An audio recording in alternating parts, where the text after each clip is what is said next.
Hello guys, അസ്സലാമു അലൈക്കും. Welcome back to my channel. അപ്പോൾ നമ്മുടെ സിസ്റ്റർ വീണ്ടും ഇതാ കിച്ചണിൽ കയറിയിട്ട് എന്തൊക്കെയോ ചെയ്യുന്നുണ്ട് കേട്ടോ. അപ്പോൾ എന്താ ചെയ്യുന്നത് നോക്കാൻ വേണ്ടി വന്നതാണ്. അപ്പോൾ ഇന്ന് എന്ത് തട്ടിക്കൂട്ടാൻ നോക്കട്ടെ കേട്ടോ. അപ്പോൾ ഇന്ന് മുന്തിരി ജ്യൂസാണ് തോന്നുന്നുണ്ട് അല്ലേ? മുന്തിരി ജ്യൂസ് അല്ലേ ഇത്? ഇന്ന് മുന്തിരി ജ്യൂസ് അടിക്കാൻ കേട്ടോ. അപ്പോൾ ഫസ്റ്റ് തന്നെ മുന്തിരി ജ്യൂസ് ഉണ്ടാക്കുകയാണ്. അപ്പോൾ അതങ്ങോട്ട് തണുക്കാൻ വേണ്ടി അങ്ങനെ ഫ്രിഡ്ജിൽ വെക്കും കേട്ടോ. അപ്പോൾ അതൊക്കെ ഒന്ന് ഉണ്ടാക്കട്ടെ. പത്തിരിയാണ് കേട്ടോ ഒന്ന് നോമ്പ് തുറക്കി ഉണ്ടാക്കുന്നത്. അപ്പോൾ നമ്മൾ അതിന് വേണ്ടിയിട്ട് തേങ്ങയൊക്കെ ചിരകണം കേട്ടോ. അപ്പോൾ അതൊക്കെ ഒന്ന് ചിരകിയിട്ട് വരാം. അപ്പോൾ നമ്മൾ പലഹാരം ഉണ്ടാക്കാൻ പോവാണ് കേട്ടോ.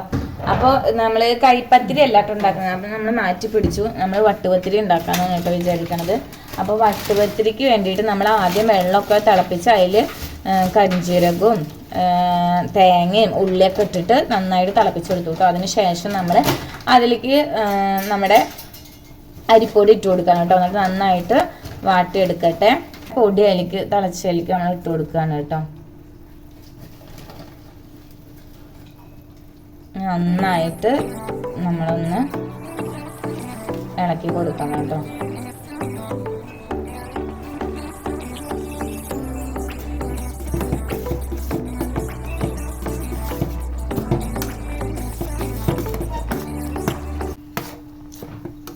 അപ്പം അങ്ങനെ നമ്മൾ നന്നായിട്ട് ഇളക്കി കൊടുത്തു കേട്ടോ. അപ്പം അതൊക്കെ ഒന്ന് നന്നായിട്ട് ചൂടാറി വന്നതിന് ശേഷം നമുക്ക് കുഴയ്ക്കണം. അപ്പം നമ്മുടെ വട്ടുപത്തിരിക്കുള്ള മാവൊക്കെ നമ്മൾ ഇവിടെ ഇങ്ങനെ വെച്ച് കുഴയ്ക്കുക. അപ്പം അടുക്കളയുടെ സ്ലാബിൽ ഇട്ടിട്ട് തന്നെയാണ് കേട്ടോ ഞങ്ങളിങ്ങനെ മാവൊക്കെ കുഴയ്ക്കുക. നല്ല ചൂടുണ്ട് കേട്ടോ. ചൂടോടെ തന്നെ കുഴക്കണം പറഞ്ഞിട്ട് അങ്ങനെ കുഴയ്ക്കുകയാണ് കേട്ടോ. അപ്പം അതൊക്കെ ഒന്ന് കുഴച്ചെടുക്കട്ടെ. കുഴയ്ക്കാനുള്ള ആരോഗ്യമൊന്നും ഇല്ല കേട്ടോ നോമ്പെടുത്തിട്ട്, എന്നാലും അങ്ങോട്ട് കുഴച്ചെടുക്കട്ടെ. അപ്പം നമ്മൾ മാവൊക്കെ നന്നായിട്ട് കുഴച്ചതായി ഒരു രൂപത്തിലായി വന്നിട്ടുണ്ട് കേട്ടോ. ഇനി നമുക്ക് ഇതൊക്കെ ഒന്ന് എടുത്തിട്ട് ഒന്ന് പരത്തിയിട്ട് നമുക്ക് അങ്ങനെ റൗണ്ടാക്കി എടുക്കണം കേട്ടോ. അപ്പം അത് കണ്ട് നമ്മുടെ മാവൊക്കെ സെറ്റാക്കി വെച്ചിട്ടുണ്ട്. അപ്പം ഒന്ന് ഇതാക്കി വരട്ടെ കേട്ടോ. അങ്ങനെ നമ്മൾ ഇന്ന് വട്ടുപത്തിരിക്ക് നമ്മൾ സോയാബീൻ കറി ഉണ്ടാക്കാന്നാണ് കേട്ടോ വിചാരിക്കുന്നത്. അപ്പോൾ സോയാബീൻ കറിക്ക് വേണ്ടിയിട്ട് നമ്മളൊക്കെ റെഡിയാക്കിയിട്ട് അത് നമ്മൾ കുക്കറിൽ വെക്കുകയാണ് കേട്ടോ. അപ്പോൾ ഇന്നലത്തെ ചിക്കൻ കറി ഉണ്ട്, അപ്പോൾ അത് വേറെ ഉണ്ട് കേട്ടോ. അപ്പോൾ നമ്മൾ ഗൈസ് അപ്പോൾ നമ്മൾ എണ്ണക്കടി സ്റ്റാർട്ട് ചെയ്യാണ് കേട്ടോ. അപ്പോൾ ഇന്ന് നമ്മൾ വേറെ ഒരു വെറൈറ്റി ആണ് കേട്ടോ കണ്ടുപിടിച്ചിരിക്കുന്നത്. അപ്പോൾ നമ്മൾ നേന്ത്രപ്പഴവും മൈദയും തേങ്ങ ഒക്കെ ഇട്ടിട്ട് ഒരു ഉണ്ട ഉണ്ടാക്കാമെന്ന് വിചാരിച്ചു കേട്ടോ. അപ്പോൾ അങ്ങനെ അതിന് വേണ്ടിയിട്ട് അതൊക്കെ ഒന്ന് കുഴച്ചെടുത്തിട്ട് നമ്മൾ ഉണ്ടാക്കി എടുത്തിട്ട് എണ്ണയ്ക്ക് ഇട്ട് എടുക്കുകയാണ് കേട്ടോ.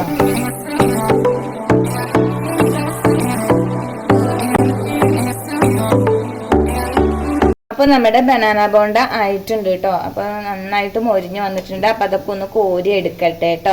അപ്പോൾ നമ്മുടെ ഉള്ളി ബജിക്ക് വേണ്ടിയിട്ട് നമ്മൾ ഇങ്ങനെ ഓരോന്ന് ഇട്ട് കൊടുക്കുകയാണ് കേട്ടോ. അപ്പോൾ നമ്മൾ ഒരു ട്രിപ്പ് ഇട്ട് കൊടുക്കൽ കഴിഞ്ഞ് പിന്നെ അതിന് ശേഷം ഓരോന്നായിട്ട് ഇട്ട് കൊടുത്തിട്ട് നന്നായിട്ട് മുരിച്ചെടുക്കുകയാണ്. നമ്മുടെ ഉള്ളി ബജി ആയിട്ടുണ്ട് കേട്ടോ. അപ്പോൾ അതൊക്കെ ഒന്ന് കോരി എടുക്കട്ടെ. ഹലോ ഗേൾസ്, അപ്പൊ നമ്മള് വട്ടുപത്തിരി ഉണ്ടാക്കാനുള്ള മാവൊക്കെ നമ്മളിവിടെ കുഴച്ച് വെച്ചിട്ടുണ്ടായിരുന്നു കേട്ടോ. അപ്പൊ ആ മാവൊക്കെ ഒന്ന് റൗണ്ടാക്കി എടുത്തു കേട്ടോ. പിന്നെ അതിന് ശേഷം നമുക്ക് അതൊന്ന് പരത്തി എടുക്കണം കേട്ടോ. പരത്തി എടുത്തിട്ട് നമ്മളൊരു പാത്രം വെച്ചിട്ട് ഒന്ന് പ്രസ് ചെയ്ത് കൊടുക്കും റൗണ്ട് കിട്ടാൻ വേണ്ടിയിട്ട്. അപ്പൊ അതൊക്കെ ഒന്ന് ഓരോന്നായിട്ട് ചെയ്യട്ടെ കേട്ടോ. പരത്തണത് സ്റ്റാർട്ട് ചെയ്യാൻ പോവാണ് കേട്ടോ. അപ്പൊ ഉമ്മയാണ് കേട്ടോ പരത്തണത്.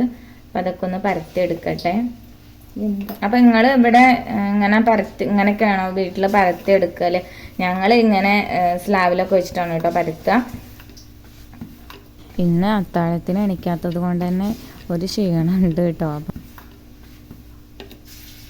നമ്മളിങ്ങനെ പരത്തിയെടുത്തതിന് ശേഷം ഒരു പാത്രം എടുത്തിട്ട് നമ്മളൊന്ന് റൗണ്ടാക്കി എടുക്കും കേട്ടോ. അപ്പോൾ ഞങ്ങൾ ഇങ്ങനെയൊക്കെയാണ് കേട്ടോ വട്ടുപത്തിരിയൊക്കെ ഉണ്ടാക്കൽ.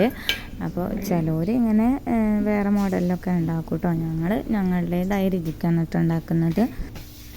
പൊടി തട്ടിയിട്ട് അങ്ങനെ നമ്മൾ വെക്കും കേട്ടോ. നമ്മൾ അടുത്ത ബൗളാക്കി എടുക്കും. അടുത്തൊന്ന് പരത്തിയെടുക്കും. അതേപോലെ നമ്മൾ ഓരോന്ന് പരത്തിയെടുത്തിട്ട് പിന്നെ നമ്മൾ അങ്ങനെ പാത്രം വെച്ചിട്ട് അങ്ങനെ റൗണ്ടാക്കി എടുക്കലാണ് കേട്ടോ. ഇടയ്ക്ക് ആ റൗണ്ടിനൊക്കെ തട്ടിത്തെറിപ്പിക്കുന്നുണ്ട് കേട്ടോ. ചിലവര് ഇത് നല്ല കട്ടിയായിട്ട് റൗണ്ട് കുറച്ചിട്ട് ചെയ്യും കേട്ടോ.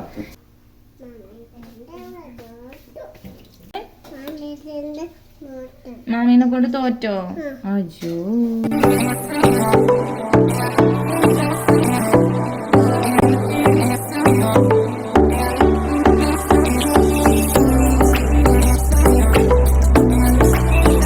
വട്ടുപത്തിരിക്ക് വേണ്ടിയിട്ട് എല്ലാം നമ്മൾ പരത്തി എടുത്തു കേട്ടോ. ഇനി ഇതിന് ശേഷം നമുക്ക് ഇതൊന്ന് പൊരിച്ചെടുക്കണം കേട്ടോ. ഓരോന്നായിട്ട് ഇട്ട് കൊടുക്കട്ടെ.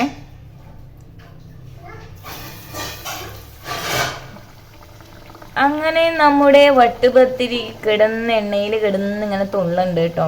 അപ്പൊ അതൊന്ന് റെഡി ആവട്ടെ. അങ്ങനെ നമ്മുടെ വട്ടുപത്തിരി സക്സസ് ആയിരിക്കുന്നു കേട്ടോ. അത് നന്നായിട്ട് പൊന്തി വന്നു. അപ്പൊ നമ്മുടെ പാനലിലാക്കിയപ്പോൾ അത് റെഡിയായി വന്നിട്ടുണ്ടായിരുന്നില്ല കേട്ടോ. അപ്പൊ നമ്മുടെ ഇങ്ങനെ ഈ ചട്ടി മാറ്റിയപ്പോൾ നന്നായിട്ട് പൊള്ളച്ചു വന്നു കേട്ടോ. അപ്പൊ അങ്ങനെ ഓരോന്നായിട്ട് വറുത്ത് കോരി എടുക്കട്ടെ. അങ്ങനെ നമ്മൾ ഓരോന്നായിട്ട് ഇട്ട് കൊടുക്കട്ടെ. ഇട്ട് കൊടുക്കലുള്ളൂ. നമ്മളെ എന്നും ഇങ്ങനെ ഓരോന്ന് ഉണ്ടാക്കും കേട്ടോ. അപ്പൊ നമുക്ക് ഇനി അടുത്ത ദിവസം എന്തുണ്ടാക്കും, അടുത്ത ദിവസം എന്തുണ്ടാക്കും എന്നുള്ളൊരു ചിന്തയാണ് കേട്ടോ. അപ്പൊ നമ്മൾ എല്ലാതും ഒരേ വട്ടം ഉണ്ടാക്കിയതാണ് കേട്ടോ. ഇനി നമ്മൾ എല്ലാവർക്കും ഇങ്ങനെ ഒരു ചിന്ത ഉണ്ടാവില്ല, നോമ്പിന്റെ സമയത്ത് ഇനി എന്താണ്ടാക്കാന്ന്. അപ്പൊ ഇന്ന് നമ്മൾ ഇതിൽ കയറി പിടിച്ചിട്ടുണ്ട് കേട്ടോ. ഇനി നാളെ എന്തുണ്ടാക്കും എന്നുള്ള ചിന്തയിലാണ് കേട്ടോ എല്ലാവരും. അപ്പൊ ഗൈസ്, അപ്പൊ നമ്മുടെ വട്ടുപത്തിരിയൊക്കെ നന്നായിട്ട് മുരിച്ചെടുത്തിട്ടുണ്ട് കേട്ടോ. അപ്പൊ അതൊക്കെ ഒന്ന് റെഡി ആയി. അപ്പൊ നമ്മുടെ നോമ്പ് തുറക്കുള്ളതൊക്കെ നമ്മള് ടേബിളിൽ സെറ്റാക്കി വെച്ചു കേട്ടോ. അപ്പൊ ഇതൊക്കെയാണ് ഇന്നത്തെ ഐറ്റംസ് എന്ന് പറയാനുള്ളത്. ഇതൊക്കെയാണ്. അങ്ങനെ ബാങ്ക് കൊടുത്തു. അപ്പൊ ഞങ്ങൾ നോമ്പ് തുറക്കട്ടെ. ഇനി അടുത്ത വീഡിയോയുമായി വരാം. ബൈ.